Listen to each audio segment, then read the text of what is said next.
Bonjour à tous, nous sommes lundi matin et sans doute avez-vous pu hier avec l'Église vous réunir pour louer Dieu. N'est-ce pas merveilleux de pouvoir se réunir à chaque fois que nous le désirons? N'est-ce pas extraordinaire de pouvoir partager avec des frères et sœurs la belle espérance qui nous anime? Sans aucun doute, c'est tellement bien, c'est tellement bon de pouvoir se réunir régulièrement et comme je le disais à l'instant, autant de fois qu'on le souhaite avec des frères et sœurs. Je voudrais vous rappeler que elle est belle la famille de Dieu.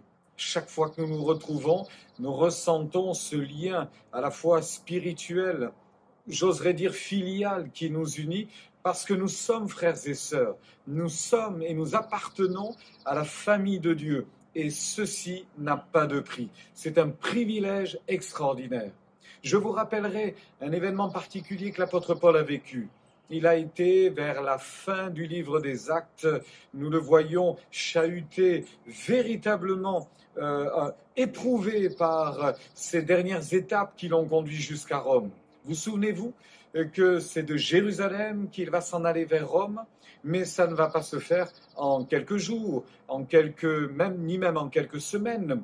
Ça va prendre des années, parce qu'il a été arrêté et il a été mis en prison et il a été maintenu en prison. La Bible dit plus de 2 ans, plus de 2 ans. Vous imaginez bien que restriction de liberté signifie également pauvreté de contact avec les frères et sœurs, la communion fraternelle. Ben, c'était pas comme avant. Ça a dû lui manquer tout de même sous certains points. Il a dû être tellement triste d'être privé de l'Église, privé de la communion fraternelle et des frères et sœurs. Et puis ensuite, ça a été le départ pour Rome. Vous vous souviendrez, là également, qu'il y a eu le naufrage, qu'on est resté à Malte et qu'on y est resté plusieurs mois. Et finalement, on touche le continent. On revient sur cette terre qui nous rapproche de Rome.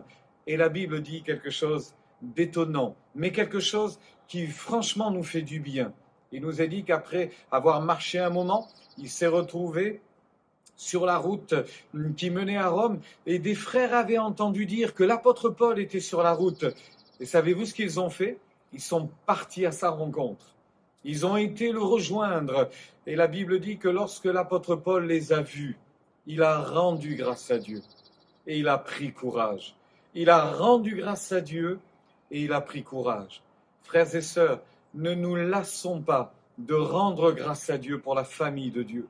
Ne nous lassons pas de bénir Dieu pour la famille qu'il nous a donnée, pour nos frères et nos sœurs qui partagent nos joies, qui partagent également nos difficultés, qui portent avec nous nos fardeaux, parce que la famille de Dieu, c'est une belle et heureuse famille qui peut se réjouir en son Rédempteur et en son Sauveur.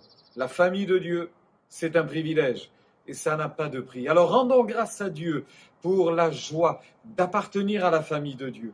Et puis, prenons courage, réjouissons-nous lorsque nous voyons nos frères et sœurs. Est-ce que ce n'est pas ce qui s'est passé hier? Lorsque vous êtes arrivés à l'église, en voyant un frère, une sœur, n'y a-t-il pas eu de la joie dans votre cœur?